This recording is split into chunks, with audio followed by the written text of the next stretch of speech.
Okay, welcome back, everyone. I hope you had a great lunch. Worst part of the day at a conference is right after lunch. It is, because you ate and then you got to sit there and try and hold those eyelids up. But we got a great treat for you today. I had a chance over lunch to take a look at some of the work that they are doing in art and NFT.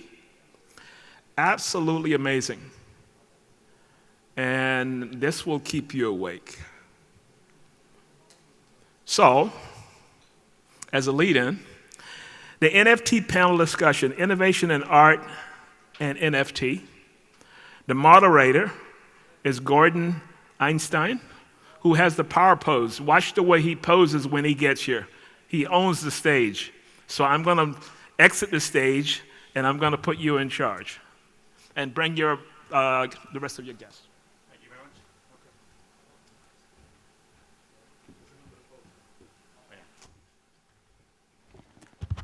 That's a lot of pressure. I'm not quite sure what a power pose is, but I think we'll figure it out, people. So raise your hand if you're awake after lunch. Raise your hand if you're not awake after lunch. Cool. Raise your hand if you're not going to raise your hand no matter what I say. Okay, there's always usually 3 people. This one was 10, so that says something. Anyways, I'm going to be reading off my phone to make sure I get this right. I'm not checking my Instagram. I'm just getting accurate. Here.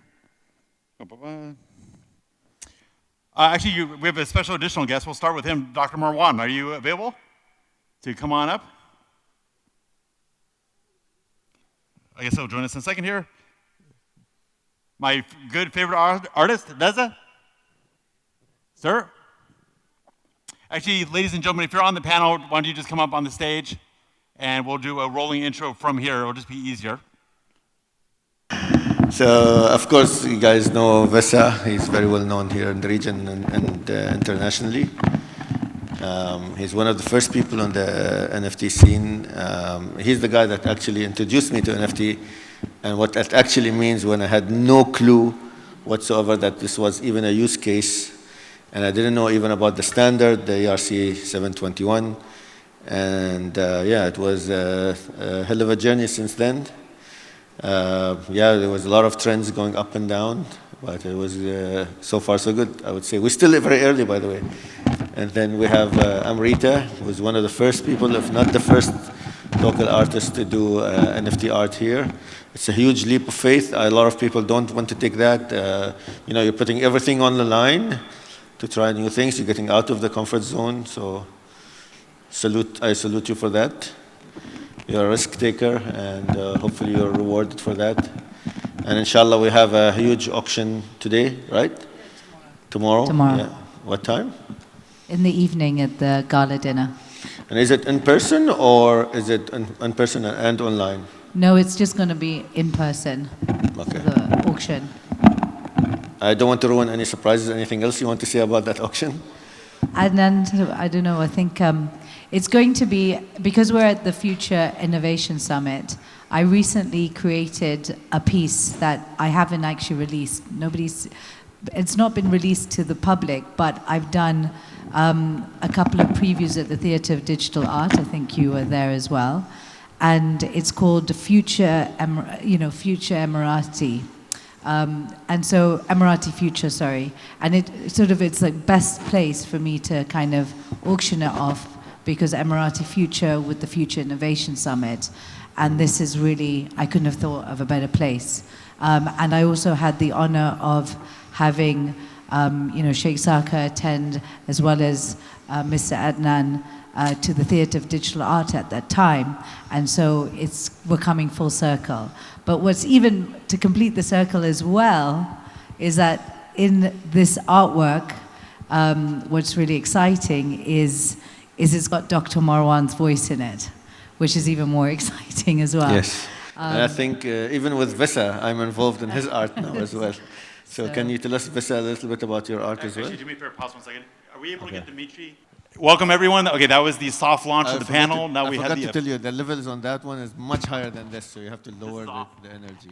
No, the levels on that mic is way high, so you have to keep testing. All right, everyone. Welcome to the NFT panel, NFT and art. Here we are starting. Is it okay? Yeah. Very good. Okay, thank you for the modulation. Let's have our expert guests introduce themselves. We'll start with Dr. Marwan and move this way. Just give your 30-second, I know with you with 35 seconds, spiel on yourself, and we'll go. So my name is Dr. Marwan Al-Zaroni. I'm CEO of Dubai Blockchain Center, also a member of the World Economic Forum on the future of cryptocurrency, as well as I sit on the Future Blockchain Council in Dubai. Dubai has a number of future councils, including one on safety and security, entrepreneurship, and other things, but I sit on the one on blockchain technology. And also I am an employee of the Digital Dubai, which is a newly created government entity. I run the information services. I'm the director of information services there, where we help entrepreneurs and also big corporations be established in Dubai, make their life easier and their journey here in Dubai optimal. Very good. My name is Hov Dilboyan. I'm from originally from Armenia, but lived in the United States. I'm a strategic partner with Sheikh Zakir bin Mohammed Al Qasimi. My company's name is New Era Cargo Shipping, also a new one called Coast to Coast Cargo Services. I've took interest in NFT for many other reasons, but Bitcoin, because as we all know, now NFT is on Ethereum server, so they specifically just working with one cryptocurrency. So for that reason, it's expanding and exploding. So that's how I took the interest in NFT. Thank you.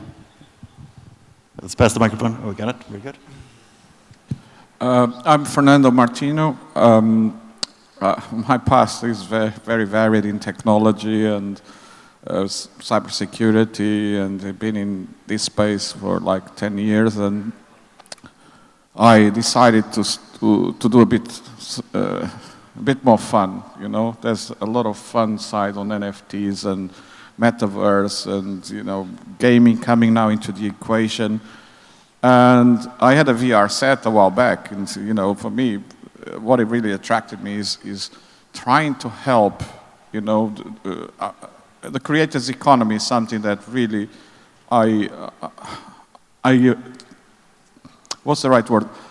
I'm really concentrated in trying to help the artists to come closer to the people that appreciate their art and collectors as well. So I decided to create a high-end art and collectibles platform and try to help some of these wonderful people to actually take the actual value from what they do and express themselves in a way that sometimes is not possible. And I think that's what we're discussing today. Hi, my name's Amrita Sethi, and as Dr. Marwan said, I'm the first NFT artist in Dubai.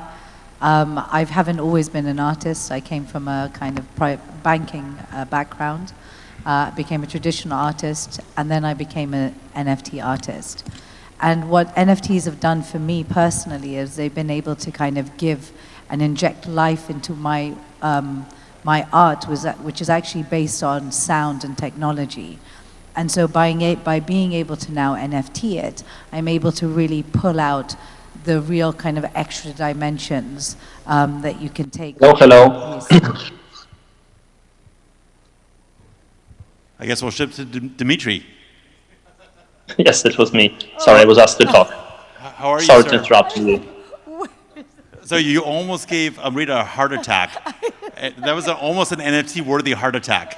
Like we could have literally captured that moment and made it digitally scarce. That should be NFT, definitely 100%. So we're going to hold 1 second. Dimitri, please introduce yourself, explain your connection to the Hermitage, and this is the brief intro part, but we will come back to you first for questions because we understand you're on a limited time, so please. Yeah, I'm sorry. There are some technological things on the way. I'm working at the Hermitage Museum, and we're doing the first virtual museum NFT exhibition that will be totally virtual, and that's the thing we are very much on now. The exhibition will open in November. We're creating the unique augmented reality space in there, and it has nothing to do with sales of NFT. It deals only with the trying to understand the phenomenon on the NFT from the curatorial and museum point of view. Very good. Sir. Hi, everyone. First of all, what a rock star panel. Kind of privileged to be here, and Your Highness. And I'm a digital artist since 2008. I was first a filmmaker. And then in 2008, I kind of came up with my own process through body painting and photographing those paintings and using computer technology to put it together as a digital original.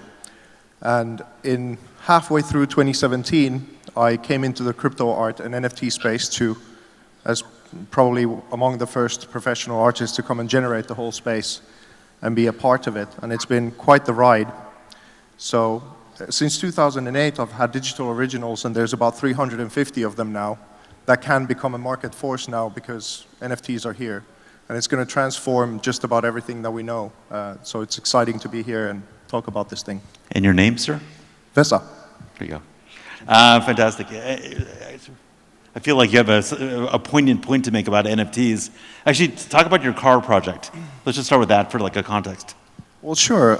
In art, what is quite important is provenance in many different ways, and it's a privilege to be working with Dr. Marwan on this whole thing with his Tesla. So if we could show the slide now, if the video people are here. So I'll just tell you a little bit. Yeah, there we go. Here you go. Cool. So this is Dr. Marwan's Tesla, and it's wrapped in my digital art. And what you now saw was a real car, a physical car. And the project has now something like, what, 55 cars that we're turning into NFTs. But now what you're looking at is the virtual reality version of this car that is being built with a company in Finland who are helping us transform this whole thing so that when you buy this car as an NFT, you get the physical car, you get the art that it's wrapped in, but you'll be able to also point your mobile phone onto that car, and the art becomes alive around in the screen, but also the virtual reality of this version of this car. And we're going to build a whole metaverse, or basically a place where you'll be able to also drive the virtual reality car. So all of this is stacked on top of one another as value. Because even if you buy a $2 million Lamborghini or something like that, first of all, they're boring in comparison to this. But secondly, they're 30–40% less in value immediately as you drive it out the shop. Now, this is a 2017 Tesla. It has a certain kind of market value at this point. But now that we're going to auction this in the correct kind of way, we're aiming to make something like $1 million, $1.5 million, because of the provenance of where it comes from and how it's delivered and how it's the first in the world to be done like that. So this is what you can do with art when you do it right. Okay. And then Amrita, I got to ask, the headset is? Well, the headset is just very futuristic. I'll put it on, but I can't talk at the same time. So it kind of serves as a bit of a mask as well, as a bit of an accessory. But I just loved seeing Vesa's project. I think that's amazing. And I think really there's a lot to be said about kind of creating, taking an object and then making more out of it. So just to tell you about sort of my latest project is, how many people have been to the DIFC in this room? A couple of people? Yeah, everybody? So the DIFC Innovation Hub have just recently opened, and I've painted the world's first augmented reality NFT mural. So I do encourage everybody to go down and check out this mural, because you just need to scan the QR code on the mural and the whole thing comes alive. And I think this is some of the advantages of NFTs, right? So whether it's a car that is virtual reality, that's in the metaverse, whether it's a wall which is augmented reality and it's coming out at you. We're now being able to get into what I call a hybrid reality, that there's there's limitations to the physical world. But being able to activate that through digital enhancements means that the user has a very different experience of it.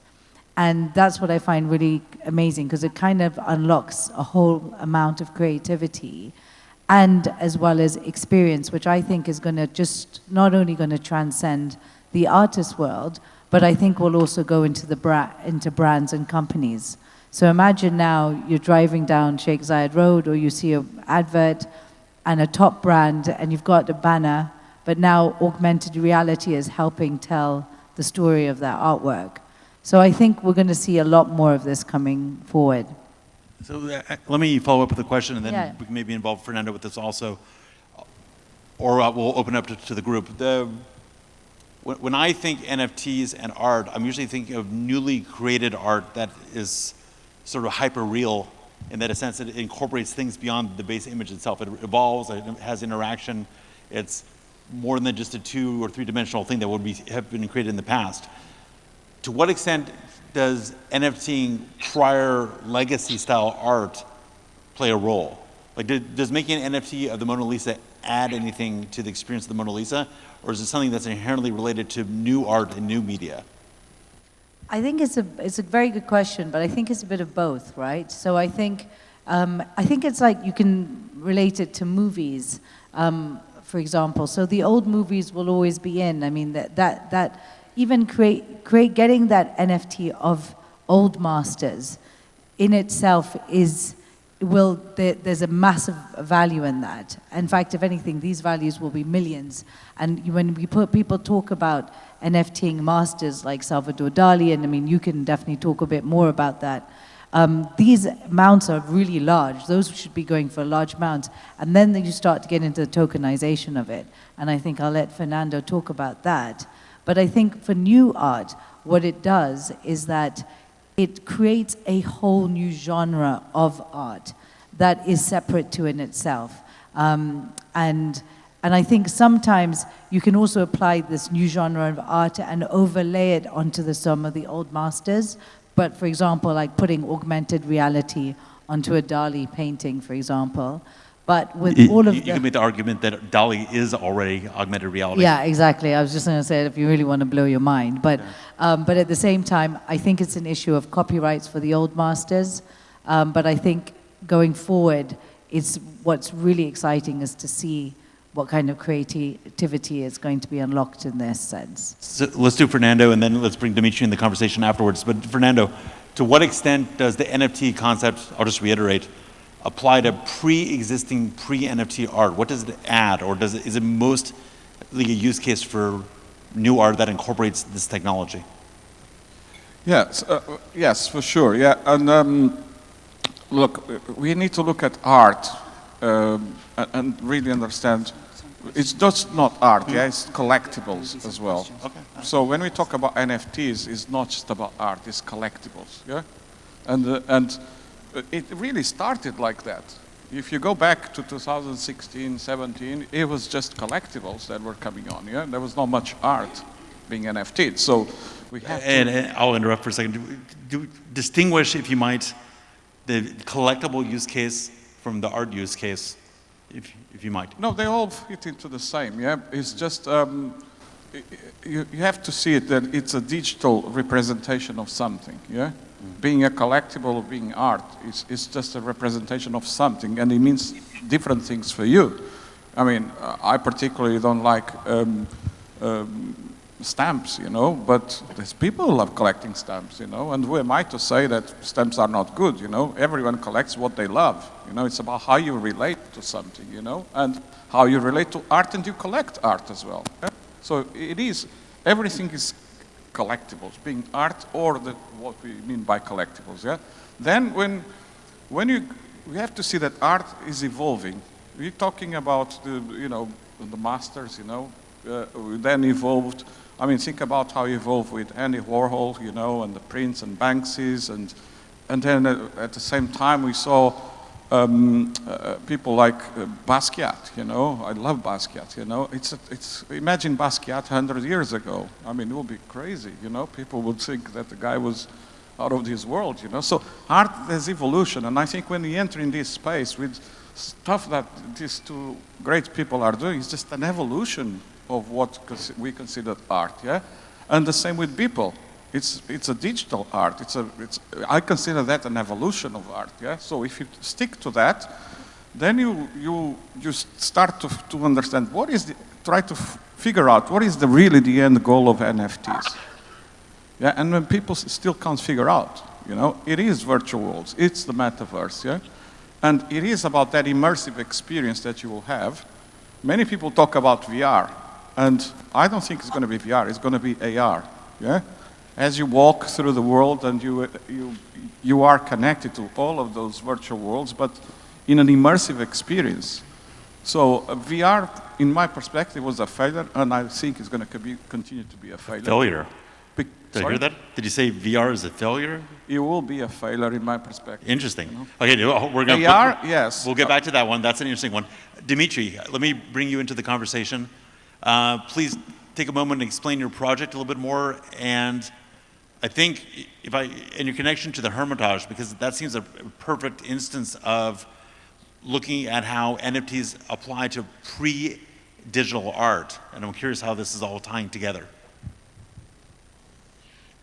Thank you for the question. I can't hear you not very well, but I quite guess what you're asking.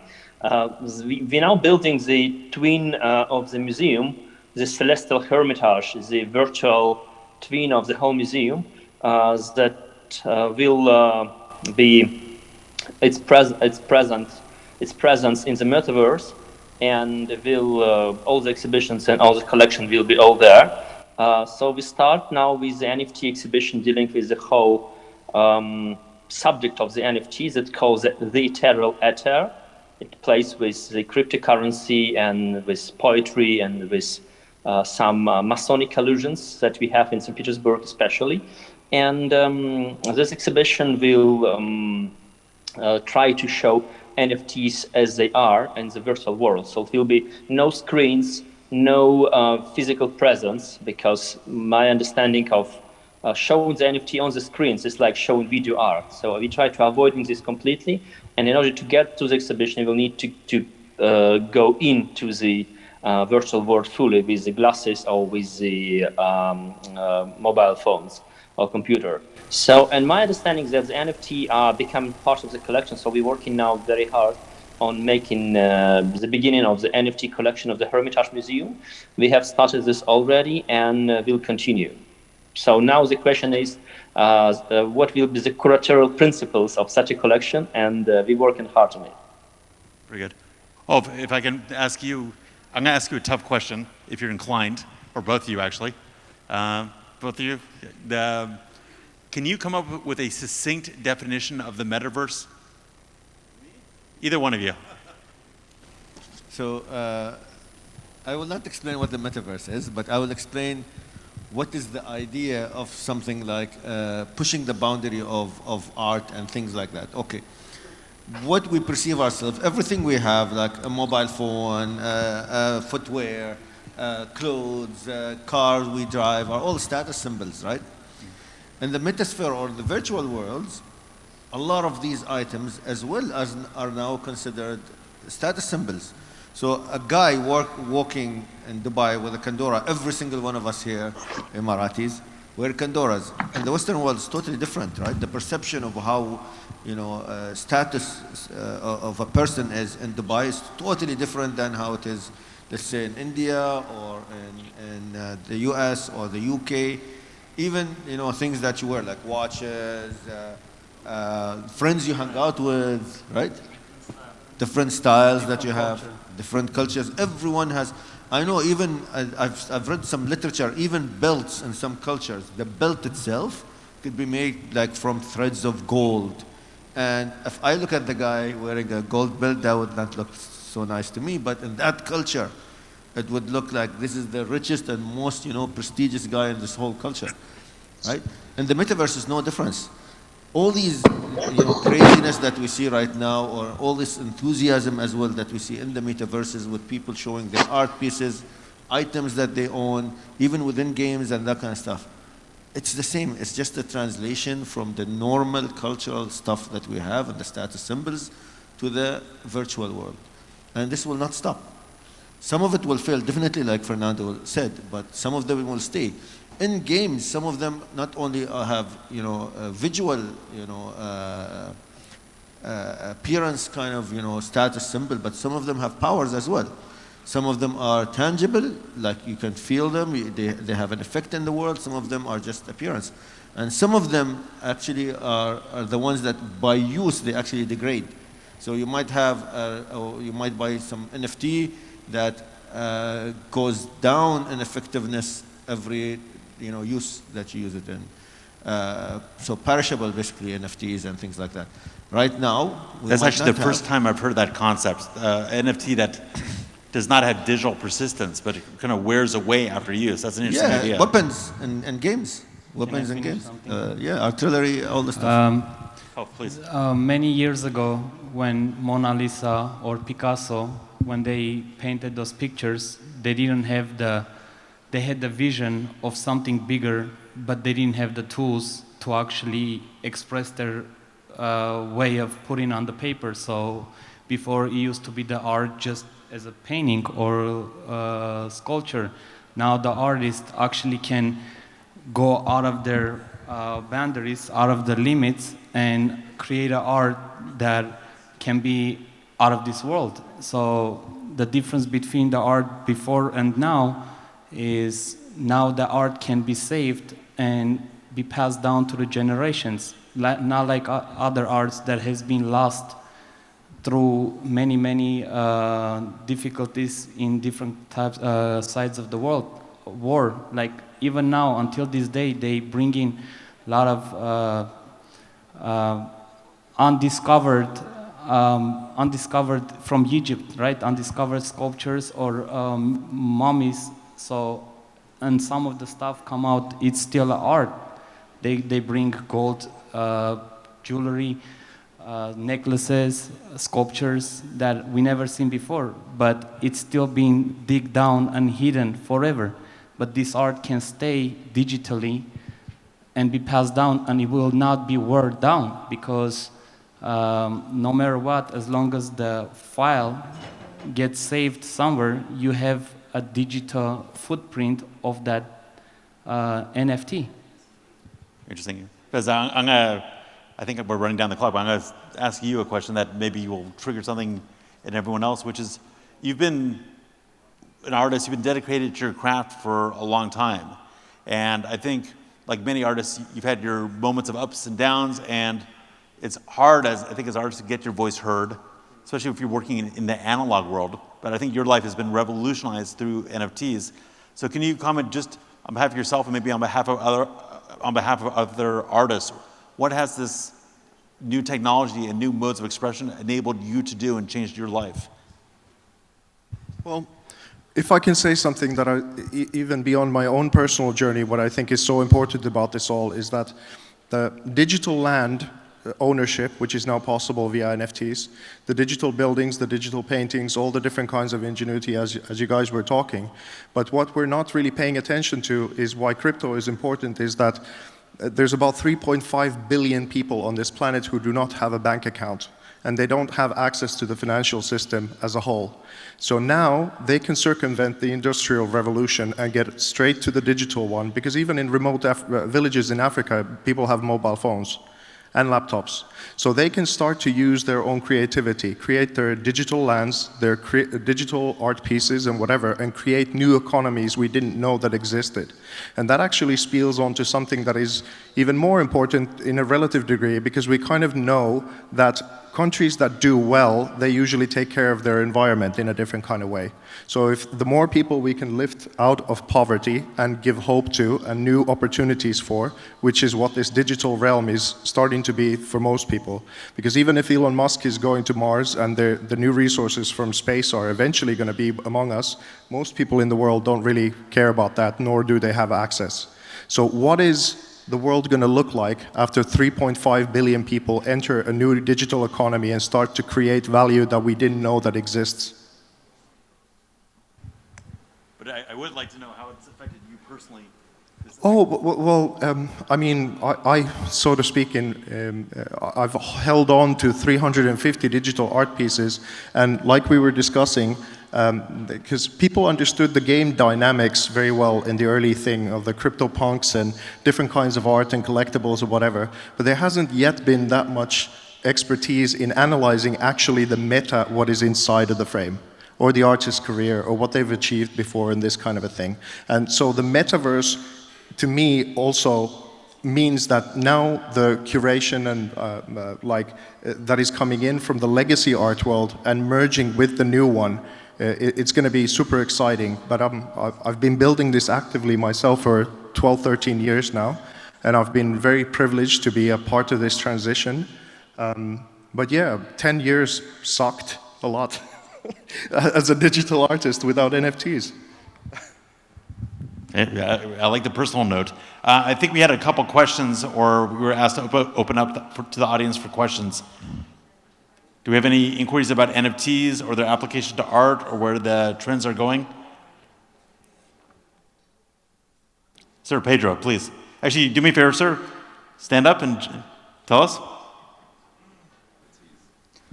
I can take that one. Sure, go ahead. So let's be clear about one thing. We need to separate what an NFT is and what are blockchains that do certifications. You know, tokens exist in blockchains, yeah? So these certifications, whatever you want to call it, authenticity of Louis Vuitton bag or whatever, it doesn't matter, yeah? The provenance, you know, there's so many use cases. That exists already for a while, yeah? So let's not call those things NFTs. They're not NFTs. Yeah, those solutions exist already. Many companies are implementing. Some governments are implementing already some of those technologies to have traceability of many things. So, and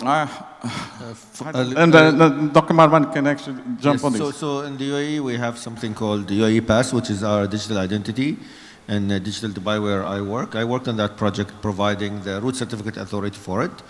And in that project, we actually have digital signature, but part of 5 different features we have and the solution. So UAE Pass is your digital signature, so you can sign documents. You can verify any document that was signed by the same solution. But that solution, when you sign something, any Adobe compatible reader can actually recognize that this signature was genuine, recognize also the provenance of that genuinity of signing. For example, who signed it first, then who, and all this timeline of the whole, you know, and timestamp of the whole transaction. We have e-seal, which is basically a digital equivalent of a stamp, which includes, again, time stamping. We have single sign-on, so you can sign into any government application. So we have a number of government services across different government departments and some other private sector and banking providers that have this single sign-on feature plus the recognition of the signatures from the device, as well as we have a digital vault that you can store your documents in, and you can pull documents from respective government entities by authenticating to them, like I mentioned, with a single sign-on. So for example, in UAE Pass, you already have your digital passport plus your digital Emirates ID, plus you can sign in other government services. And that's not all. We have other projects and other things that you can use this technology for, which is something like decentralized identity and sovereign identity, where you can give a person information about yourself without giving too much information. For example, if you want to access an 18-rated movie, you don't have to give them your exact age. The app will actually show that you're over 18, and you can access the venue in that case. Fantastic. Adnan, please. First of all, I'm honored to see a lot of mastermind sitting here and discussing about NFT. I'm really honored.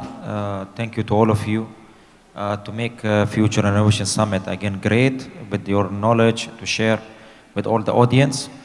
I'm not expertise in NFT, but sometimes I think, my question is, what is the bright side of NFT and what is the dark side of NFT? If you can teach us or the audience can listen, I will be so much appreciated, please. I'll explain the dark side first, a little bit, and then I'll leave it to the artist to speak about the positive side. So the dark side is, and this is actually hurts the artist as well, which is NFTs are platforms, actually includes platforms that sell art, and you cannot sell a fake NFT in the same platform. For example, if I am an artist and I created a piece of art, and I bought it from a certain platform, if somebody tried to copy that file and tried to sell it on the same platform, it cannot be done because the signature and everything required to list an item will not be valid.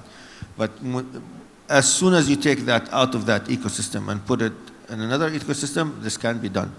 So this fenced kind of gate problem we still have.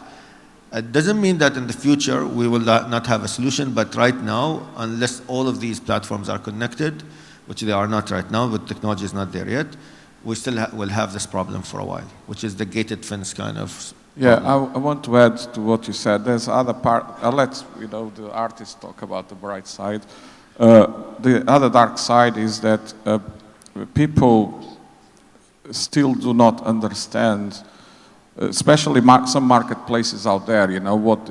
There's a big problem at the moment. Yeah, is that in Western world, yeah, art trading, whatever you want to call it. Yeah, when you buy and sell a piece of art, any piece of art that is sold or collectible sold for more than $10,000, you need to do KYC and AML.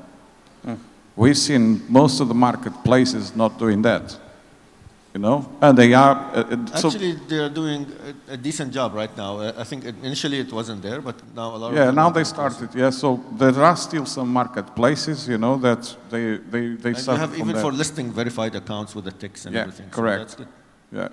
So this is and this is what many have tried to fix, because it started really bad, and there's still they're facing some problems around that. So the other side of that is, people talk a lot about money laundering around art, and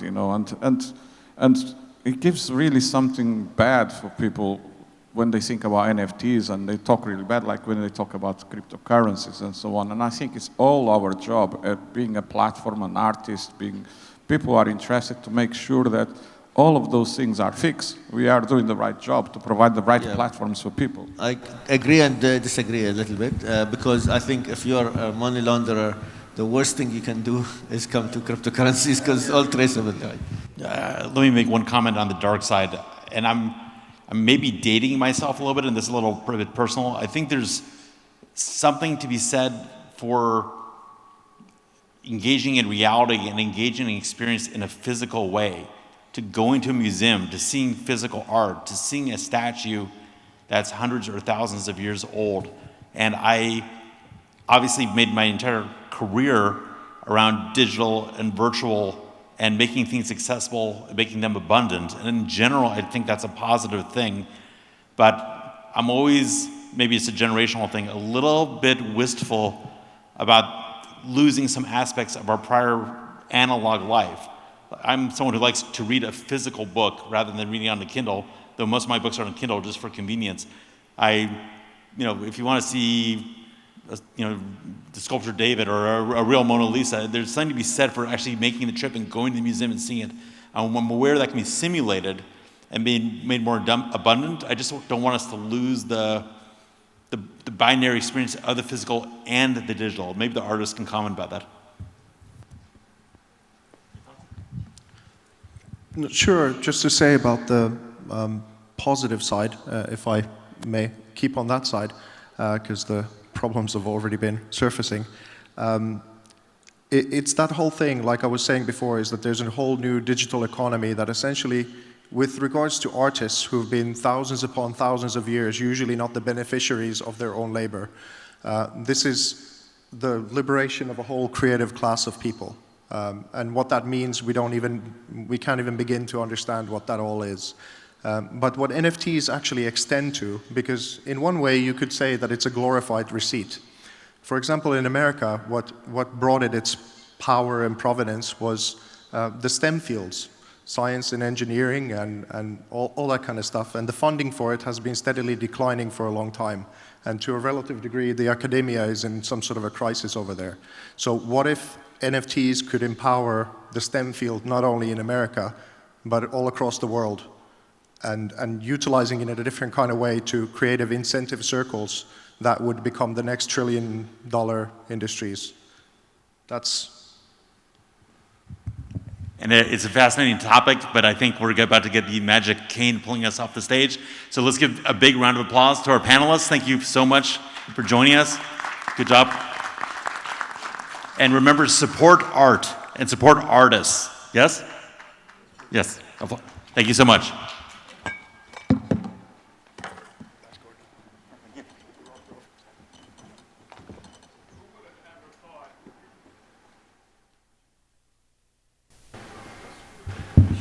Who would have ever thought the Future of Innovation Summit and the Mona Lisa would have come up? I know I never would have thought that. But thank you very much for that, very insightful. And when I ordered a $2 million Lamborghini, you said I can take it to you and do that? It'll be more than $2 million. 2 million, okay, good. I'll put it on my checklist. Thank you. Okay, our next speaker is going to connect media and technology. How can media and technology contribute to support innovation? Mr. Hamad, welcome.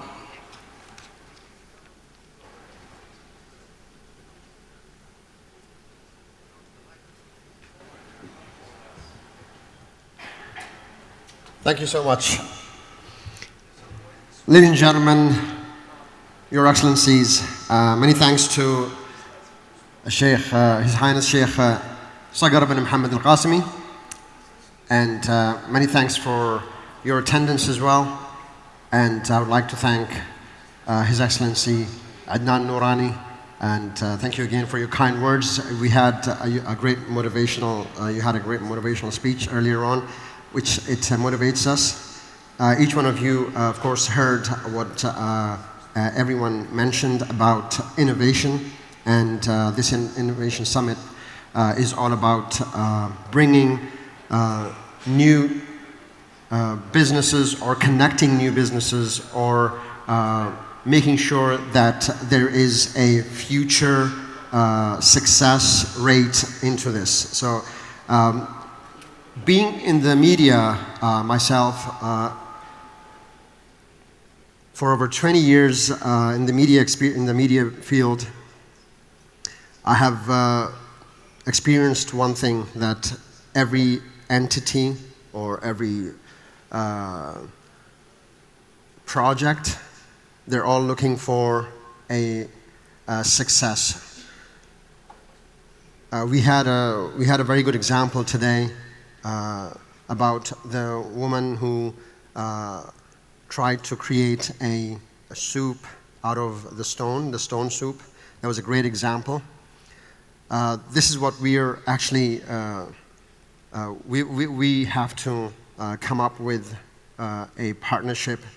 We need to merge together. We need to understand what sinks which part of the business so that it becomes successful. So media unites all this because awareness is the most important part of every business. What is the business that doesn't need awareness? Either it's NFT or it's a big project from any part of the industry. We all need awareness, and media does that. So in the past, media has been only traditional on televisions, at home, and on radio stations. The media industry has, of course, innovated, has brought some innovations through technology. So technology has merged with media to bring us the new technology or the new media, which is, of course, that we see today, which is either NFT. NFT, by the way, is, I consider it as a part of the media as well, because you are showcasing something. You are creating an awareness of something that you have. The innovations, of course, they're very helpful, and they've been used, both media and technology, they've merged together to help in every sector, in every industry. Either it's education or it's healthcare in any part of the world. We see a lot of growth in this industry, especially in the UAE, because our leadership is very understandable, and they understand the aspect of our successes, what we need, what the world needs, and there's so many experts that we have over here from the UAE themselves. We have a lot of examples. We have actually seen, just recently we just saw Dr. Marwan, and I'm very proud to have him. I would like to have a word with him as well. There are so many innovations that, that need all these experts, and we also need a lot of support. Either it's the projects, or it's a startup. So being a part of the media in 20 years, I've touched each and every industry. Either it's technology, from a technology perspective, or it's bigger industries. Recently we have been very much exposed to startups, because the startups, they've started playing a big role. And seeing a huge growth in startups, that has elevated, of course, the whole industry, that has created a big buzz within the youth. Every other young person is thinking of a startup. So it's become a trend recently that every youth is getting into startups. Either they create an application, or they create their own product, or whatever they come up with. So to all this, we need actually support, right? So either it's media support, or it's innovational support, or technological support. According to the Worldometers, I've seen recently, globally, there are 10 computers which are produced per second, and 100 smartphones manufactured per second worldwide, and around $100 million dollars spent on video games almost every single day. So what does that all tell you? There is a big market. There is a big opportunity for every sector in the world. Either you connect it. So all these could be connected to different industries. All we need is just to create a connection, to create a synergy between them. It was mentioned today, earlier on, that a couple of times that pandemic is an example how media and technology added value to it. Into this innovation. Like the Al-Husn app, this is an innovation, of course. We consider it as an innovation because it is adding value. And as per the PCR tests as well, myself being a partner within the tech solutions company, we actually created the scanners to create easy access, to get easy access into the premises so that people can do their jobs safely. And I'm very proud to announce that, because we were involved in brainstorming how to do this. And either it's we bring a technologies from somewhere, or we add, or we integrate a technology within within the current technology that we have, which is the QR code of the Al-Husn app. And also the robotics has played a big role, and that has been in the media everywhere. And the digital media, we consider that as the new media. Of course, if we did not have digital media, we would have not known about the robotics. If we did not have digital media or the new media, we would have no idea about what is happening in other parts of the world. So it's a great thing to have as as being of course honored to have such a leadership that we have in the UAE. The technology being the key drive. It's also about agriculture that our government is encouraging us to participate in, because agri-tech and the new technology in agriculture and farming, bringing solutions to food security is the key in the country as well. So we're being encouraged to participate in that. And that's again, we are creating an awareness. That's again, of course, innovation. That's again, technology adding value to a project, which is going to be useful for the future. Being in the media for around, as I mentioned it, I started as a presenter from being one of the only person from the UAE to go on an English radio station and do a show. People did not recognize, they could not figure out where I was from. And it went on and on till 15 years. And that was the time when I was selected to have my own show. I was selected in Abu Dhabi to create my own concepts, adding value to Red Bull Air Races, to become a commentator. I never knew, I had no idea that I would be doing an air show commentary, because it needs a lot of information. But my perception of doing something was to create the drive and motivate yourself. So whoever has a startup here, has a project here, I know all of you, most of you, you have your own projects. Never think one step backwards, always think forward, because that's going to keep you, give you the drive to be successful. Well, we've done a lot of, we have created in the UAE, there are so many successes that we have. There's so many examples that we have. The new media, for example, we're the first ones to have the social media influencers. I don't know if you guys know that, but we created the concept of exchanging cultures between the social media influencers, which is also connected to media, and that's technology as well. So that added a lot of, it's an innovation, it's a creation, it's an idea basically to cross culture, to create a synergy between two cultures. So there were the exchanges of national days were happening between, let's say, Sweden and UAE. So I sat down with the ambassador. We had this idea that we could create an exchange of national days, which is happening at the moment. I'm very glad to see that at the moment at Expo Dubai, at Expo 2020 Dubai.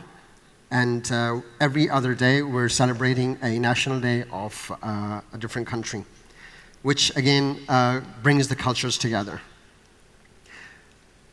The new media encourages, and of course encourages us, and we're contributing to connect the biggest number of startups in the UAE. As we know, Ma'an is one of the projects from the government, and we've got Khalifa Funds, we've got Mohammed Barash's establishment, we've got Shira. We've got so many opportunities, platforms that are welcoming all the startups from around the world. And we are honored to have the thought, we need to have the thought process of creating our startups to take them outside of the UAE. That is the whole end goal that we want to have, because we need to have an Uber out of UAE to go to the US. We want to have a Tesla to be produced or manufactured here in the UAE to go out of the UAE. So this is the dream, and this will come true, we're sure. And of course, with all the efforts that we have, and all the minds coming together, all the masterminds coming together, this is absolutely of course, no-brainer that we could do this. Definitely we can do this. We always like to support the young entrepreneurs. Our leadership always does that with their startups. One of the examples that I have which I was so proud to see yesterday at Expo 2020, Dubai. I've known her since she was like 17, 18. She was in her high school. The first time ever she called me, she said she needs a solution to, find homes for her pets. She had a lot of cats and dogs in her house. So we did a brainstorm session, and because I know her mother very well, and we did a brainstorming session. Her mother was very careful about, not hurting the animals, because the family was all about making sure that the animals are taken care of. They wanted to create homes for the animals that they have. They wanted to make sure that take them to their safest homes, to find the safest homes for those animals. She started thinking how to create a solution for this. So she came up with the idea of creating the first ever pet hotel in the United Arab Emirates. And I'm very proud that I was a part of it, somehow, in a very small fraction, even if I was there for a little, connecting the dots together. But I remember she failed 3 times, and she did not give up. The third time she failed, the third time she actually stood up and she said, this time I have to do it, even though if I have to collect money and fund it myself. She went and she borrowed some money from people, and she funded, and she went through a misunderstanding with someone who was selling her a scanner, an X-ray scanner for the dogs, but it was a human X-ray scanner, unfortunately. She still has it. And that could be one of the NFTs you guys can have. So they're surprised by this huge picture on the wall of Afra al-Zahri. She owns the pet hotel, and it was all about her, written the whole story, how the successful story about her being, creating a difference, bringing a change to the world of animals. So, round of applause to Afra al-Zahri.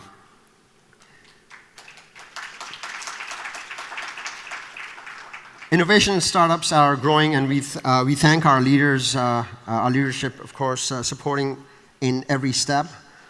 So a soldier can only be able to move into the war field if he's well equipped and has a great leader behind him. A great example we learned during the Yemen war, how His Highness Sheikh Mohammed bin Zayed lifted the morale of all the soldiers. We saw that.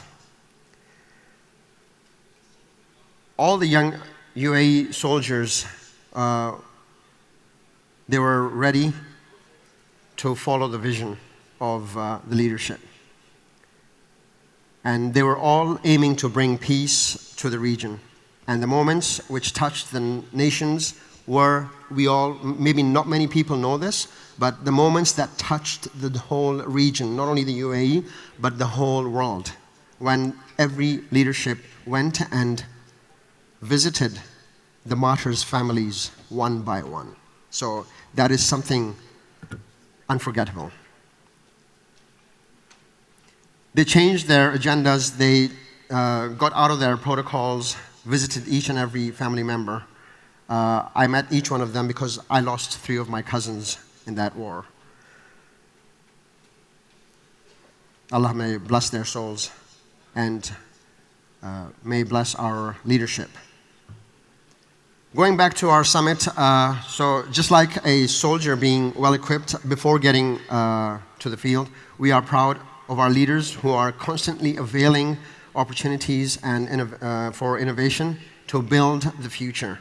And media plays a great role, and they're supporting media, and we're blessed that we have a leadership who are supporting the media to make sure that media plays the best role in order to convey the right message and bring the technology together to create innovations for the country.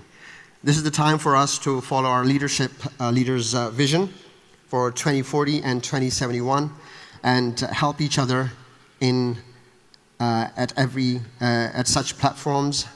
And of course, thanks to all the team over here who has made this great event a successful event, and each one of you are a part of it. I'm ready to join you, and I'm sure you are too, to add value in any capacity within my expertise to join, to create the #1 country and to have the happiest nation in the world. Thank you. And before I leave the stage, I'm going to, I have a little poem that I've written recently, and I would like to share this with you. This is all about the UAE, and there's a message out there I would like you to concentrate, please. Thank you. It goes like this. I am the past. I am the learning nation. I am the future. I am the flourishing civilization. I am the desert of golden dunes. I am the beautiful beaches on bright shores. I am the most beautiful sunset. I am the thousands of mosques.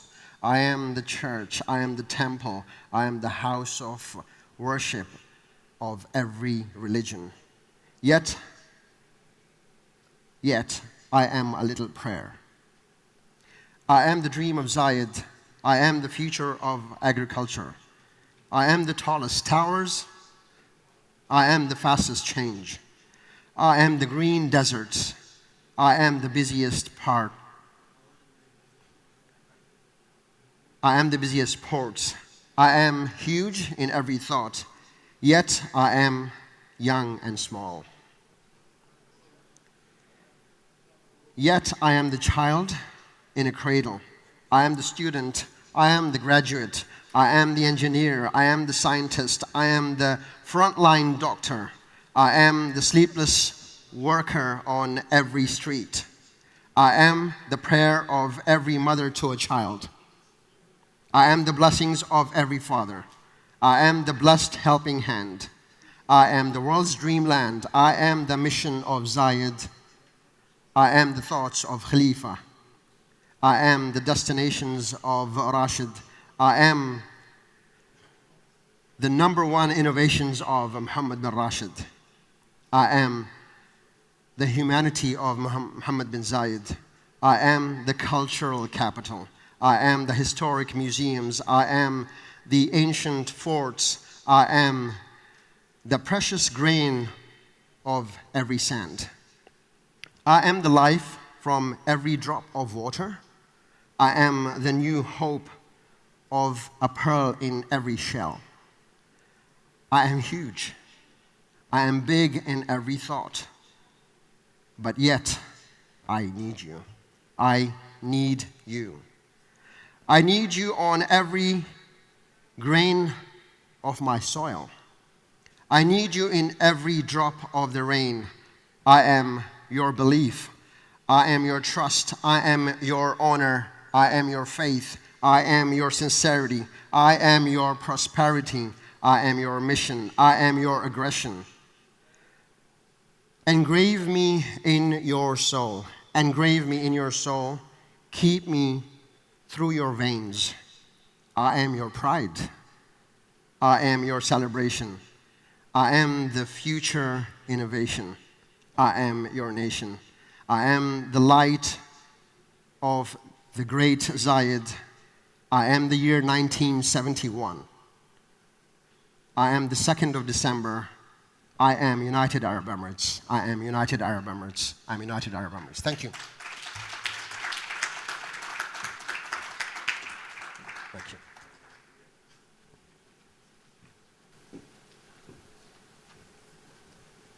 Thank you for leaving us with that beautiful poem. Our next speaker Microsoft, how Microsoft for startups and empower regional startup ecosystems. So the speaker from Microsoft, Roberto. Okay, you're over here, I'm looking one way.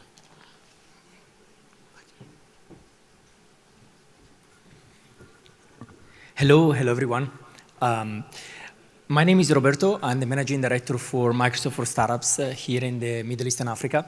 First of all, thank you Future Innovation Summit for inviting me, Adnan and Jana for the great organization, and looking forward to share a short session about what Microsoft is doing here in the region to empower the startup ecosystem and to support founders, entrepreneurs to build products, to build solutions from the region.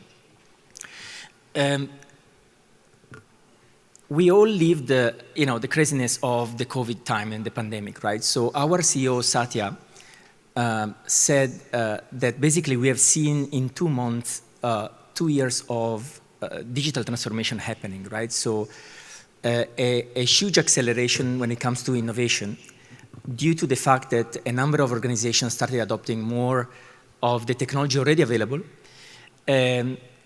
and starting thinking about how to redesign their business models and how to still be relevant in what they call the new normal, the new world, right? The certain thing is that we as a society, we are facing a number of problems and issues where still we want to see more founders, entrepreneurs trying to tackle and solve for those challenges, right? So as a humanity, we are facing a number of challenges when it comes to climate change, environment, waste, water, carbon, education, healthcare. And this is where we see the opportunity, right? So there are still a number of problems for which we need a number of solutions and startups that come here with the opportunity to build from here. As the previous speaker was saying, it would be really great to see startups that build in the UAE but start exporting to the world, right? So, and that's I think should be the right ambition. The ambition is the UAE, and we are blessed living here because the UAE has been investing in accelerating a number of conditions to make it easier and easier for entrepreneurs to set up here. Then the ambition should be, why not then building for the world? Why not then looking at the real problems we are facing as a society and start building startups that can scale from here, that can export technology and their products from here to the rest of the region and the world. So this is where we come in. Since Satya moved to the CEO a few years back, he started putting Microsoft on a different trajectory. And he started doing that by looking at the culture of the company, right? So how we could have refocused the efforts of a very large organization and re-energize people, employees, towards a new mission, a new purpose. And our mission is to empower every single organization and individual in the world to achieve more. And that, of course, entails also founders, startups. So what we started doing is, instead of looking more at the competition, we started looking more within ourselves. And we started thinking, hey, what are the assets that we have as a company, as an organization, that we can extend to startups to add value to founders that are trying to build new solutions and new products? And by doing that, we realized that we have many assets that can be valuable for startups, right? So the thinking has been, look, on one hand, Microsoft is an underdog when it comes to startups because historically Microsoft has been an organization focusing on large corporates, enterprises, right? So, but exactly for that reason, maybe we have something that if we can package and make it available to startups, it is extremely invaluable for them. So the thinking has been, on one hand, we are working with corporates, enterprises, and these corporates are facing a number of challenges. They're looking at digital transformation, they're looking at innovation, and they're looking at ways to stay relevant, right? So these incumbents, usually we refer to them as companies that are very slow in execution, that get stuck in the alignment that they built around their core business, but they're not able to anticipate the future, to see where the new opportunities are coming and execute on them. Still, they have these conversations open, right, with partners like Microsoft around okay, this new digital transformation thing, what's it really about? How we can leverage technology to stay relevant? How can we partner with Microsoft in our innovation journey? So our thinking has been, and the grand vision that we have for what we do with Microsoft for Startups is, on one hand, we have corporates with whom we are discussing about their new business models, how they can be relevant with innovation, and be more trusted partners in the long term to bring this innovation to corporates. On the other hand, we said one way of doing that is building an ecosystem of startups that some of these startups are already solving for use cases, challenges, scenarios where corporates are struggling with today. And some of them have the capability to do that.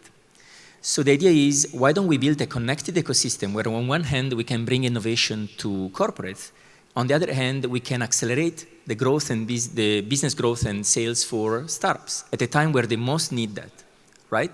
So this is what we are trying to do here in the region as well now. We are talking with a number of corporates, understanding what are the use cases, the challenges that they're facing. Meanwhile, we are building an ecosystem of startups, local regional startups, that have great product solutions that can solve for those issues or have the capabilities to solve for the issues. And by building this connected ecosystem, we believe we can bring more innovation to the region, but also increase the ambition of building products and solutions that solve for real problems and can scale not only in the UAE, outside the UAE, in the region, but potentially, hopefully, to the rest of the world. That's why we're bringing here, we started working here in the region a couple of years ago. The team is on board since 1 year. And we started operating and working with different ecosystem players, right? From venture capital investors, family offices, to accelerators, incubators, government, academia, universities, corporates, and startups, right? To build this connected ecosystem. We are actively working in the region right now, and we are excited about the opportunity ahead. And we're bringing our programs here in the UAE by onboarding startups and working with startups around different pillars. One pillar is technology. So enabling access to technology, we think is extremely important at a time when there is not really full understanding of what the role of technology should be and where technology can help to scale. We still hear a number of pitches from startups in the region that are full of buzzwords, right? So we heard today NFTs, AI, blockchain. And sometimes you see, we cannot use AI as a synonym of coding, right? So AI should be there to serve for a purpose, for a, solving for a real problem and scaling at the right time. So one area where we can definitely help, and we started contributing, is understanding the value of technology, understanding technology, skilling people, youth around technology, and how to build products using the technology at the right time, right? And for what the technology really is, a means to an end that should serve a purpose. Still, we are human beings, so most of the times startups fail because of people-related issues. So there is a human side of technology that we need to take into account when we build products that can be built for everyone, thinking accessibility, sustainability first, thinking impact, and ethical considerations around the use of technologies today. So access to technology is a key pillar we focus on by enabling the startups to use the technology, to understand the technology, to build products with architectures that can scale and can be integrated with an open approach with third-party applications and be secure and serve the purpose of what, as human beings, users, are going to use those products for. Another area where we help startups is around go-to-market. So we believe that one of the key things that a founder, an entrepreneur needs is customers. So if we are able to help startups to go to market at the time where they most need that, to either increase their valuation, to prove their model, to find the product market fit, to grow and sustain their business, this is the best help that a founder could receive, right? So the pillar of go-to-market is where we try to differentiate and where we see that there is real value that startups can get out of the program. Because what we do is basically we help startups that they get into the program to become more enterprise ready. Having a pitch deck that you present as a startup to an investor is not enough to go and close a deal with a corporate. There is a whole sales process behind. So how a startup that might be market ready can become more enterprise ready. How a startup can understand pricing and go to market and building channel partnerships. How a startup can understand how to sell to an enterprise, how to navigate the enterprise sales cycle, how to get in front to the right stakeholders, how to close a deal. So the go-to-market support that we provide is extremely invaluable for startups at the time where they most need that help to access to markets.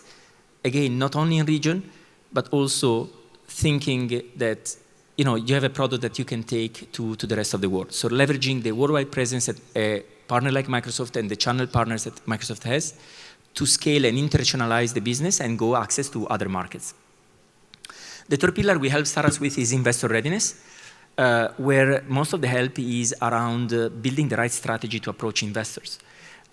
Most of the times, the common mistake we see startups are doing in the region is, one, spending too much time fundraising while not thinking about the product, the people, and the profits first. And two is the sort of a speed trap. So trying to raise too much money too early, and then diluting the company too early, and then not finding themselves in a sort of a too high pressure and trap where the company might not be sustainable. So the help we give there is understanding and defining the right strategy, getting in touch with the VCs at the right time. We quarterly organize investor demo days. And sometimes we loop in also our venture arm and 12 when there is a real opportunity for investment or acquisition from our side. And finally, the community aspect of it, which is a lot of the learnings happen in the community, founders to founders, right? So founders that have been there in this part of the world that understand what are the hiccups, the roadblocks, the challenges, have been there solving some of these challenges and share their learnings with other founders. So building that community is not straightforward, and this is something we are advocating for. We are contributing, and we started building a community of founders and startups that are doing great things in the region. Thinking also about the diversity of it. 35% of founders in our portfolio today active in the region are female founders or co-founders, right? So there are already great stories that nobody knows about great female founders that are doing great things here in the region. And we keep saying it's still difficult, right? So part of the job we are doing is also giving visibility and voice to these founders, giving them a platform to tell the new generation of entrepreneurs and founders in the region that, hey, it's possible. Hey, there are the conditions already in the UAE to build great startups. And there are partners you can work with that can support you in this journey. Finally, last word is about the accelerator that we recently launched. It's called GrowthX Accelerator. And this is an accelerator where we aim to fill the gap between corporates and startups. We recently launched the first cohort. We have 6 great corporates on board, like Unilever, IKEA, Etihad, Akbank, Accenture, KPMG. We have been working with these corporates to define specific challenges towards which we have been then recruiting startups, took them into the program, but then we are working with them on the co-creation, right? So identifying challenges with corporates is definitely not the hard part. It's relatively easy. Finding great startups is again not the hard part, is relatively easy. There are great startups out there, but having corporates and startups working together, that's the hard part. Because it's like 2 players with 2 different cultures, 2 different ways of doing things, 2 different concepts of timing, expectations that are set differently, things that have not been thought of ahead of time or ahead of working together. And a lot of those projects fail just because these 2 entities are not able to work together. So we wanted to fill this gap in the ecosystem here and bring together more private sector and government with startups to co-create together and have more stories of co-creation, of success, of innovation happening from the region. And this is our mandate, right? So our industry is not an industry that respects tradition, it's an industry that respects innovation. And we believe that what the UAE is doing is beautiful in the region, leading the way in setting the conditions to build a regional hub for the startup ecosystem. And Microsoft investing into that and driving also other tech companies to invest into that with local data centers and programs for startups and being embedded in the startup ecosystem, I think it's a great news for the UAE and great to see this happening. So we wish to see more startups that are really raising the ambition, raising the bar high, thinking global, and have the humbleness, but also the knowledge to build products that solve real problems and export technology from the UAE to the rest of the world. Looking forward to being in touch. You have my contacts. You can reach out at Microsoft for Startups, Middle East and Africa. I'm Roberto, and happy to be in touch with all of you if you are interested in working with us or knowing more about what we are doing in the region. Roberto, thank you, everyone. Before you leave, could you give us how they can connect with you? What's the name of the website again? Look, you can connect with us in different ways. We have a website, is microsoft.com/MEA, like Middle East and Africa, MEA/startups. Or you can find on the different social channels. We have an active LinkedIn page, Instagram, Twitter, and Facebook. Or you can reach out directly to me on LinkedIn. Definitely happy to have a meaningful conversation about innovation and how to support further the startup ecosystem here. Thank you so much. Thank you. Big hand. We all learned something today concerning Microsoft because we think of Office 365 or operating systems. So thank you. Our next panel is digital transformation on a country level. And so if those panelists can come.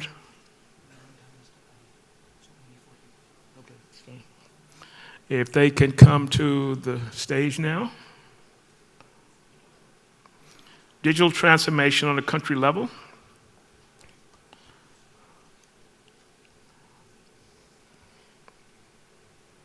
And our moderators are Erkazansi, who will do the introductions.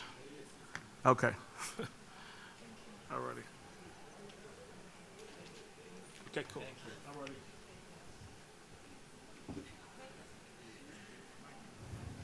Hey. Hello. Good afternoon. Selamun Aleyküm. Welcome to the Future Innovation Summit. And the panel that I will moderate is the digital transformation in country level.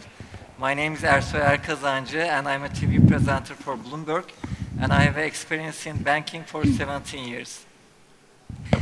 Actually, we should have the fourth panelist. I think Mr. Ali is, Yana, do you know where Mr. Ali is? Okay. Now, digital transformation, as Roberto said, is one of the buzzwords recently everybody uses, but in this panel, we'll try to make the real-life examples, talking about real-life examples, so that we want to show you it's not a buzzword. And so I have three valuable panelists. From my left, Dinara, welcome. Very good afternoon. Dr. Dinara Rahim Beyova, she's the CEO of Rahim Family Office. Welcome. Thank you very much for inviting us today. Thank you. Armen Orujian, founder of FAST, which I like the name, Foundation of Armenia Science and Technology. Welcome, Armen. Pleasure. And Nancy Lu Wang, she's an investment officer in IFC, International Finance Corporation, a part of World Bank. So welcome. First of all, I would like to tell, the name Future Innovation Summit really touched to my heart, because when I say future innovation, it symbolizes UAE.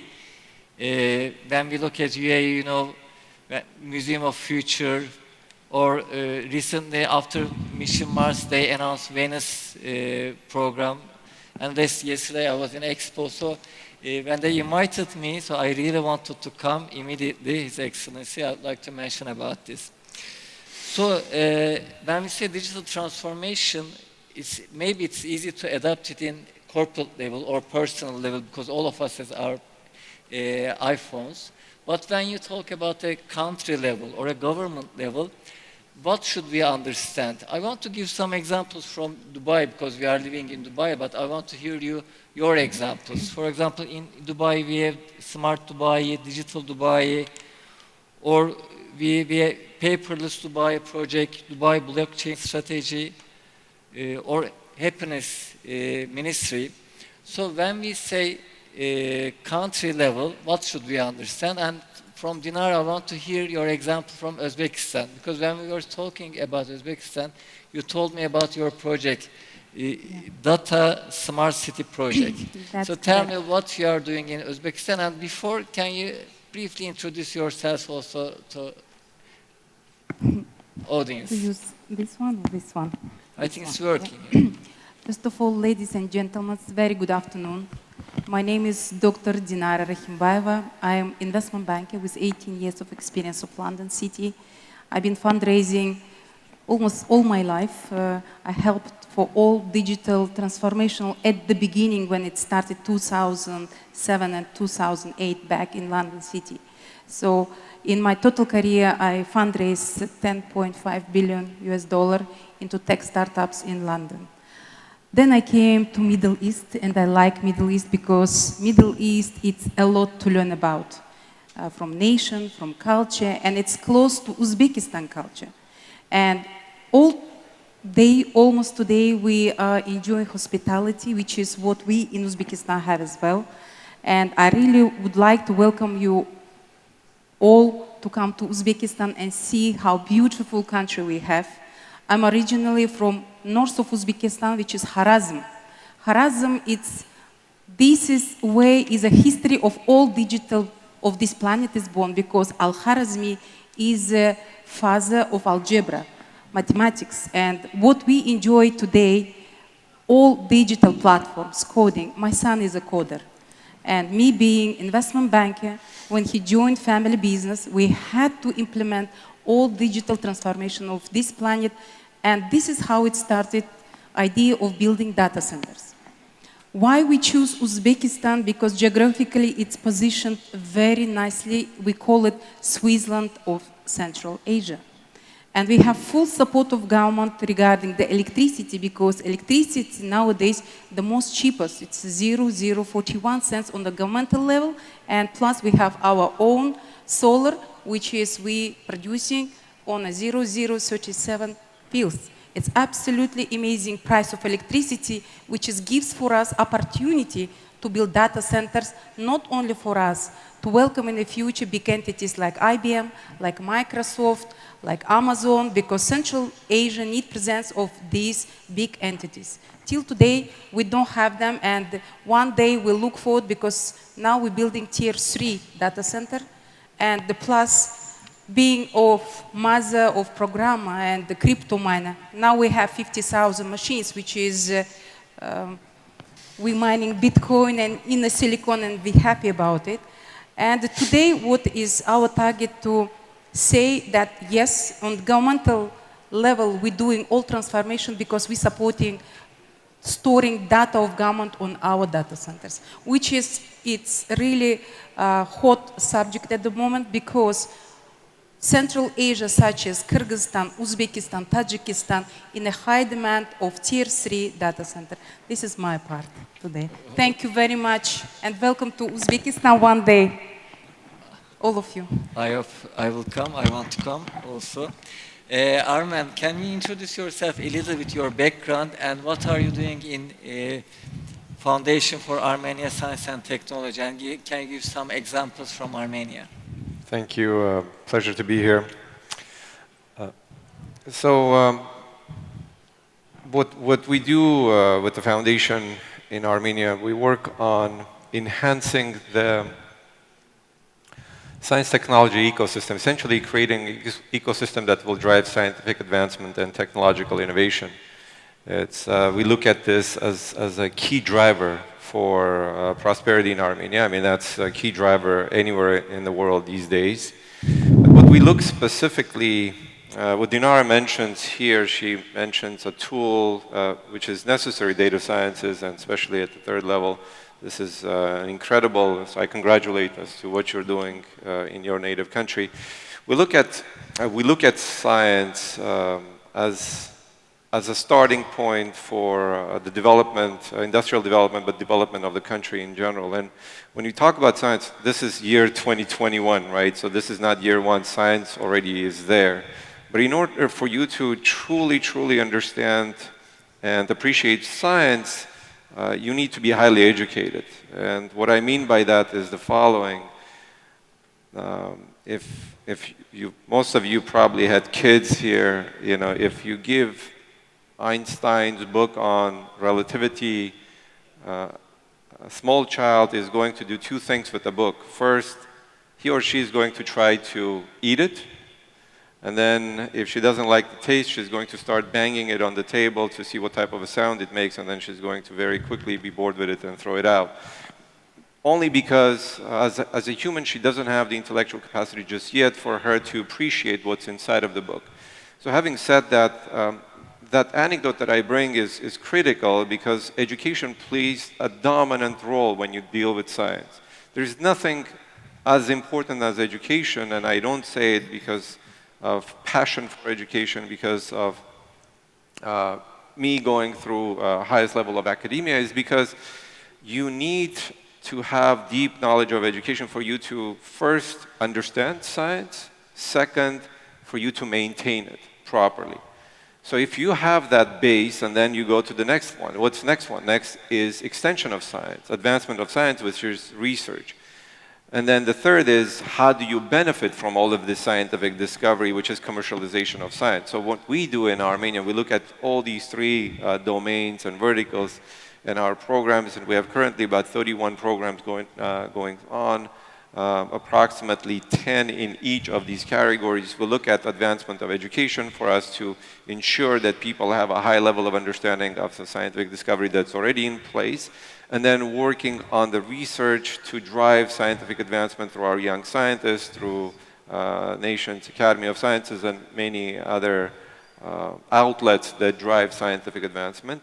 And then the third is the commercialization of science. So here, whether it's an incubation or acceleration programs or venture builders or venture capital or angel network, we've established a number of these things, from acceleration programs to incubations to first in Armenia Science, Technology and Angels Network, to bring a holistic solution for the nation that has very little natural resources, unlike the country that we're in, and has very little matured industries. So we look at scientific advancement and technological innovation as a dominant and predominant force of growth, and we specialize specifically and more exclusively in artificial intelligence and some part of it in biotechnologies. Thank you, Armen. Nancy, I want to come to you, but before that, you're from China, right? I mean, that's what I like about Dubai. I mean, I'm from Turkey, Uzbekistan, Armenia, and China. The diversity in Dubai is very interesting. In IFC, I know you are doing very international projects, especially emerging markets. Can you also give us a bit your background and what you do in IFC and some examples of your projects? Sure, thank you. You speak, maybe the other one is working. Let me try this. Hello? Can we have a backup microphone, please? Excuse me, one of the mics is not working. That's a real gentleman behavior. All right, let's see if this, I think this is working now. Great, thank you. Very happy to be here. And quick introduction, my name is Nancy Wang. I'm an investment officer here with the International Finance Corporation. And thank you. And we are a member of the World Bank Group. So I quite like one of the comments that one of our earlier NFT panelists made was actually, you know, digital economy, the technology is one way to democratize access to many things. Examples of billions of population that are based in Africa or the subcontinent that do not yet have access to basic things like we do, like the broadband or mobile internet. And having access to these key technology infrastructures is a key part of that. And as IFC, as World Bank, we are very much play a central role in providing these infrastructure to these underserved people. So IFC, we have over 100 offices all around the world, and we primarily focusing on emerging markets.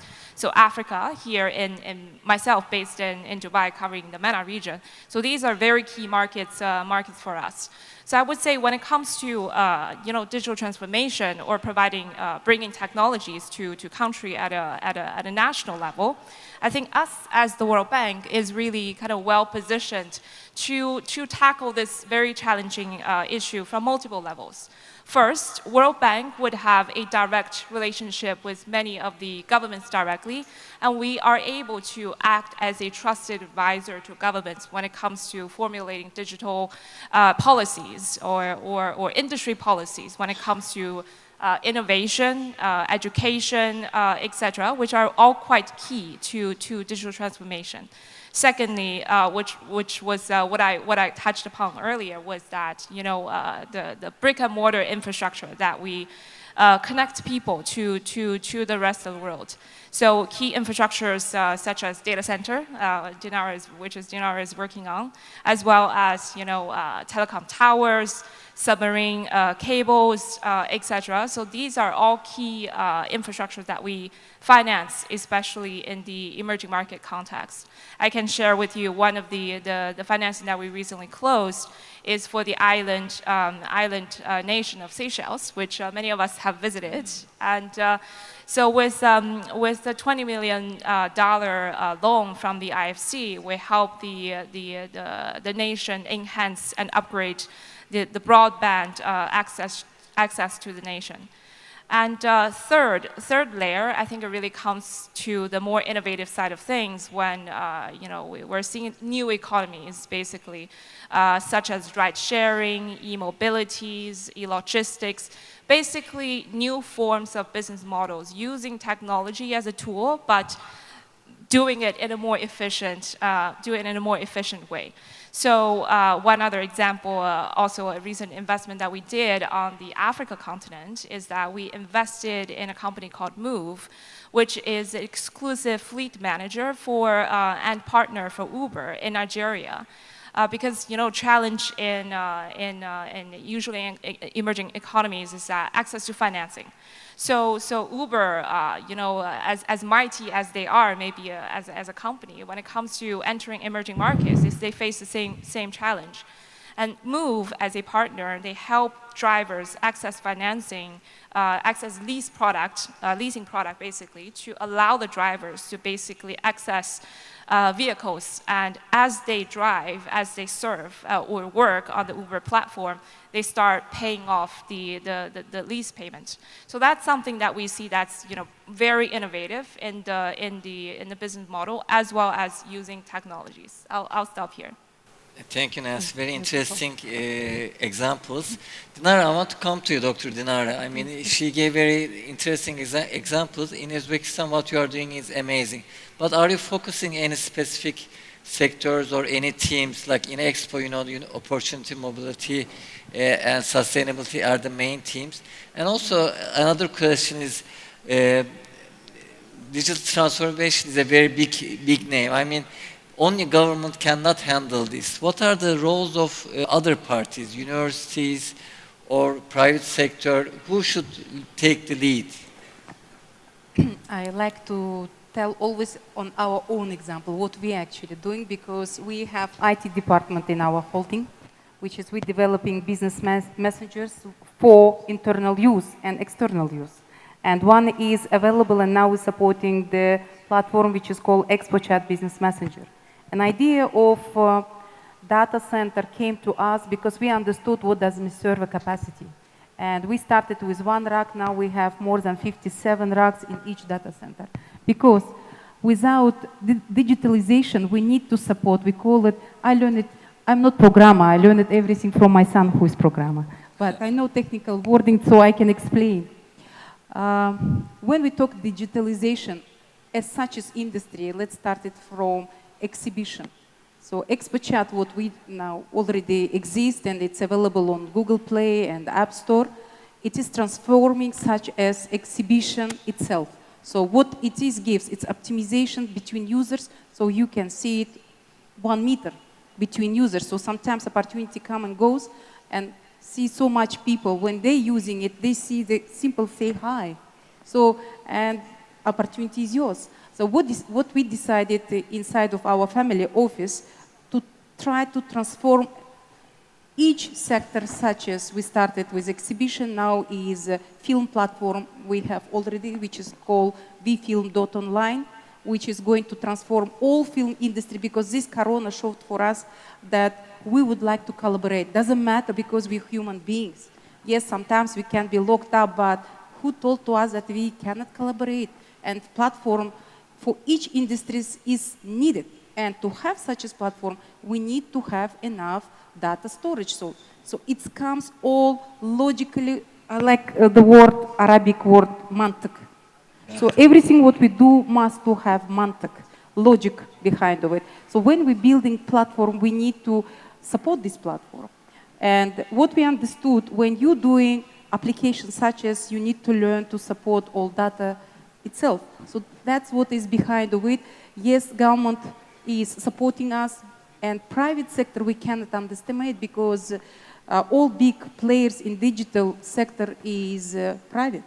Let's call it Uber, let's call it Talabat, and many others. And we hope one day to be on that list as ExpoChat and other our platform which is on its way. That's what we humbly can announce today. Thank you, Dr. Dinara. Arman, I want to ask you the same question. I mean, there are lots of parties in digital transformation, governments, universities, accelerators. Who should take the lead and what should be the role of each one? And in your center, do you have a focus on any sector? I would say in this era, data is the king.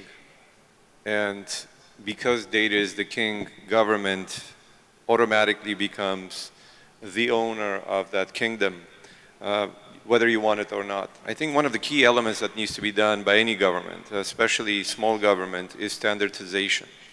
If you can standardize it properly, you can actually play a long game and become a partner with the Western world or with the larger countries such as China and others that have dominant control over technological development, digitization, and what have you.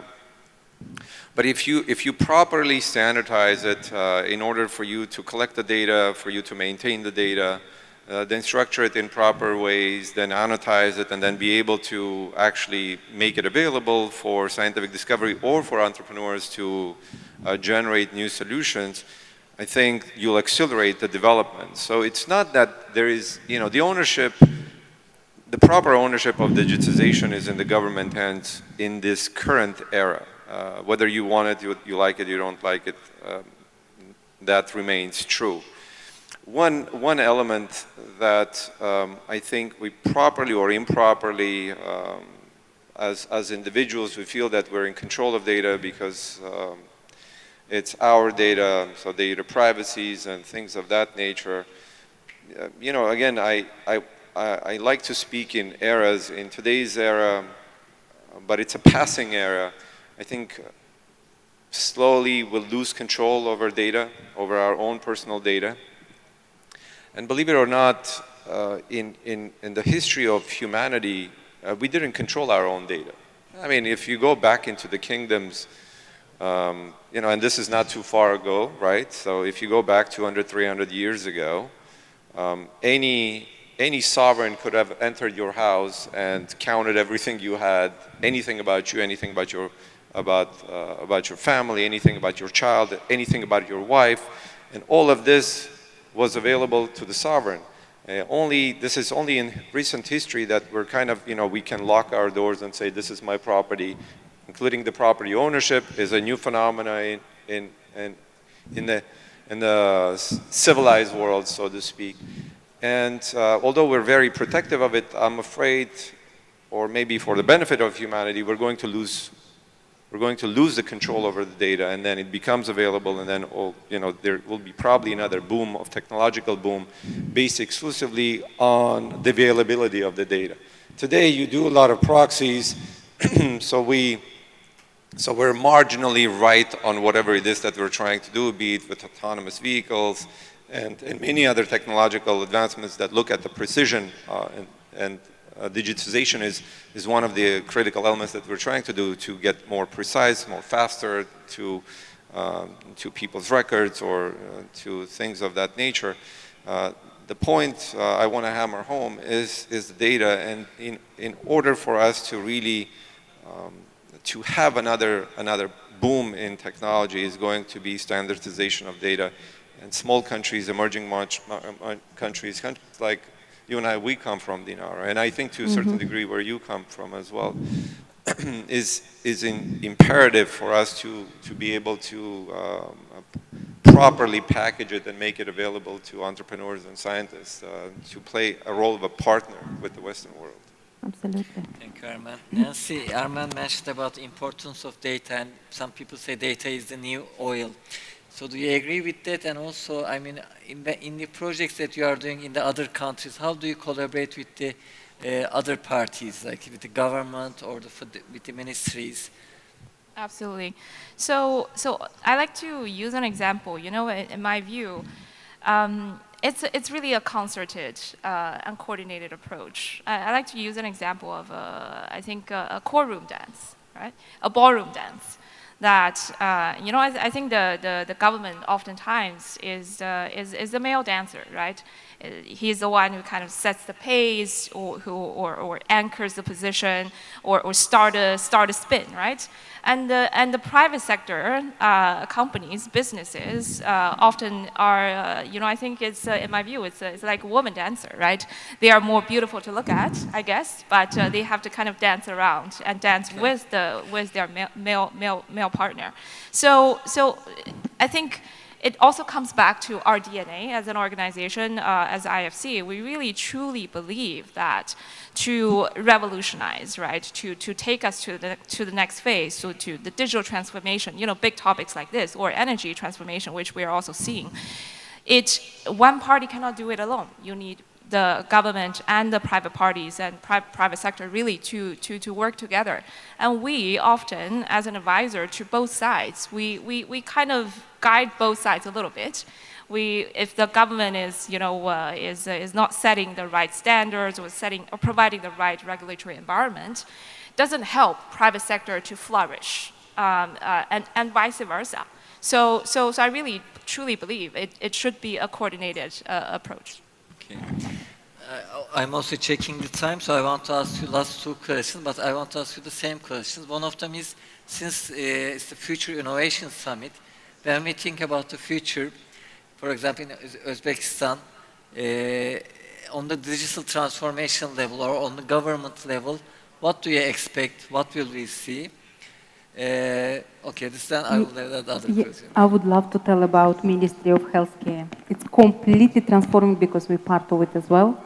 And now recently been announced, it says all insurance will be obligatory until end of 2022. And data storing for each patient and inviting, by the way, American Health will be part of this transformation as well, which is beautifully, we met a few times with Nancy. And Nancy is the one who's been navigating me in the right direction. From her point of view, which is I totally agree, government must to be cooperative with private, and PPA projects as a priority. This is what we do. We are PPA projects. So yes, we connected to government because government support our projects, and we same time private as well. And what we see on level of Uzbekistan, we are absolutely happy because government is so proactive.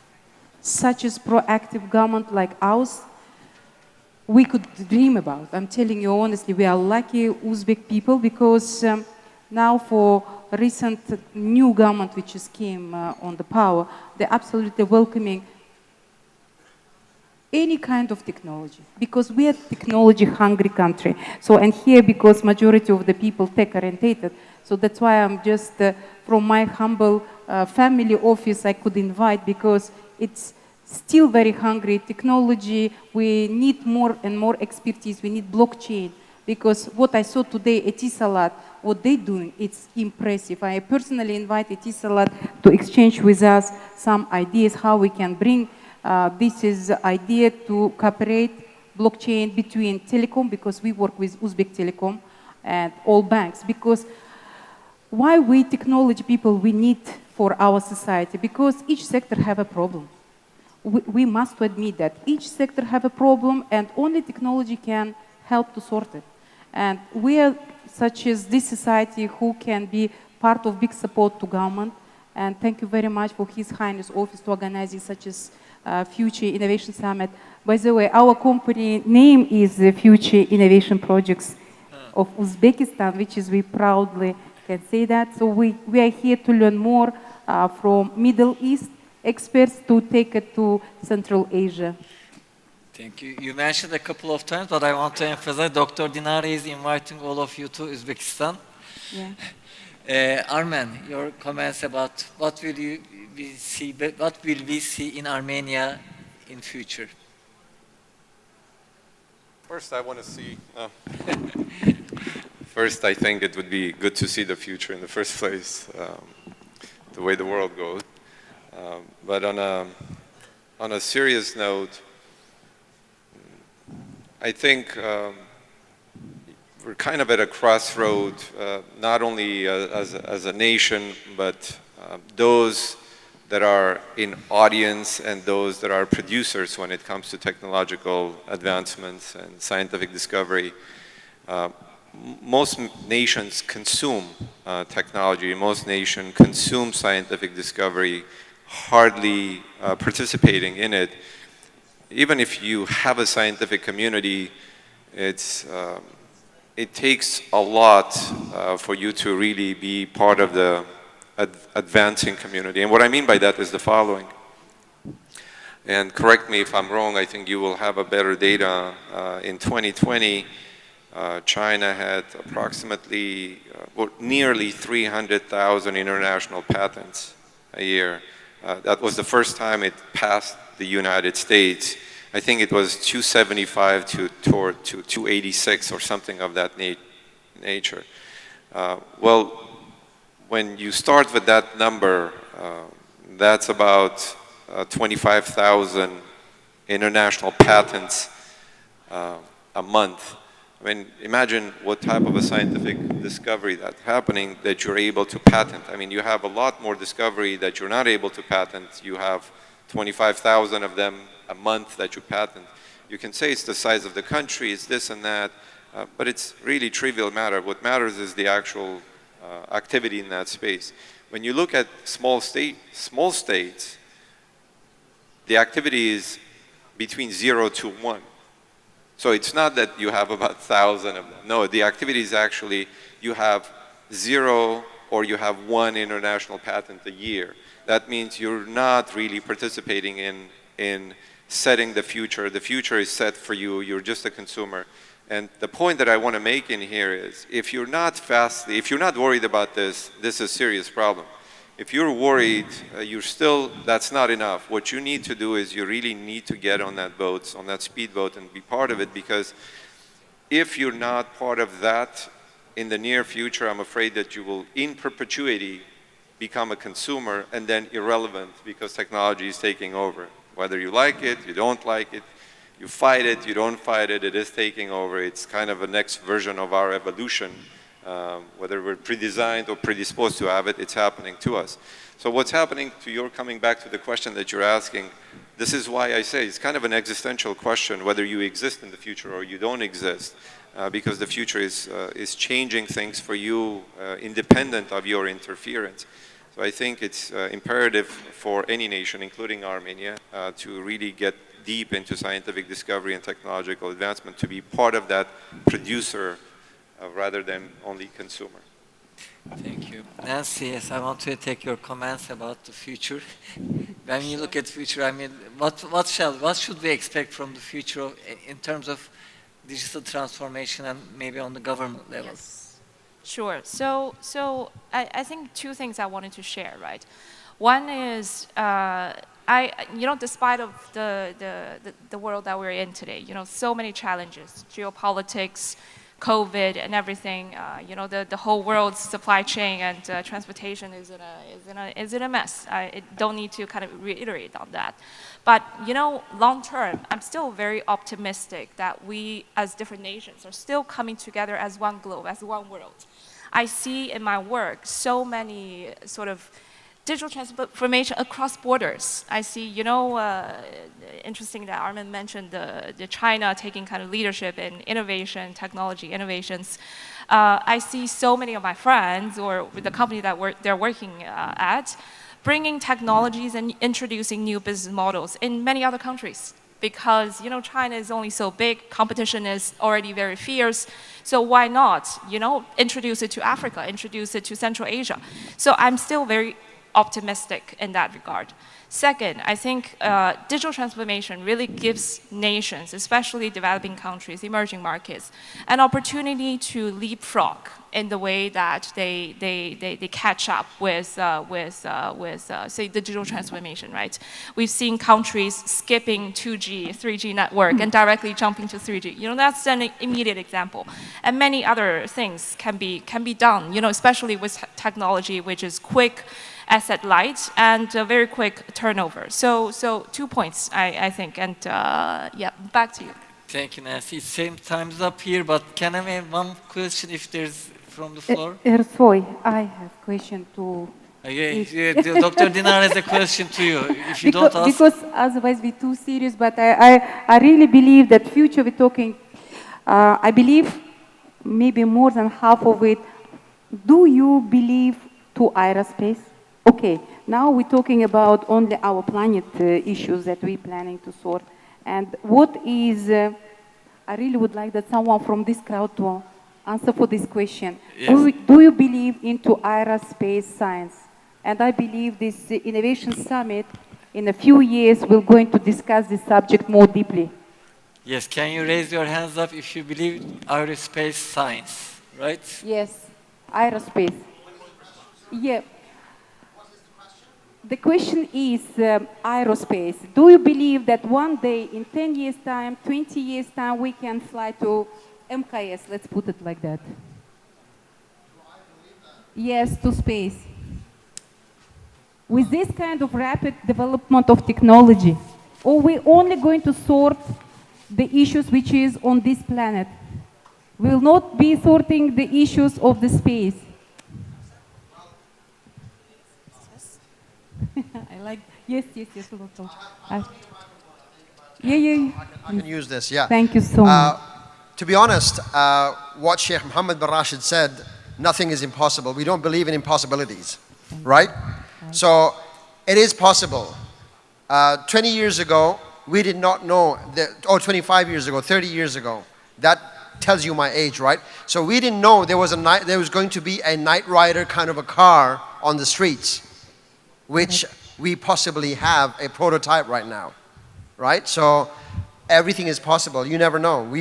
There is a possibility for us to be, you know, reaching to space, or maybe having a space in Mars. So I believe. Thank you very much. Thank you. You made our day, and I'm sure a member of my family is here. They're absolutely happy because we want to be sorting issues not only on the planet. Thank you. Okay, thank you very much for listening us, and thank you, Dinara, thank you, Arman, thank you, Nancy. Such an honor to know you. Thank you. Thank you.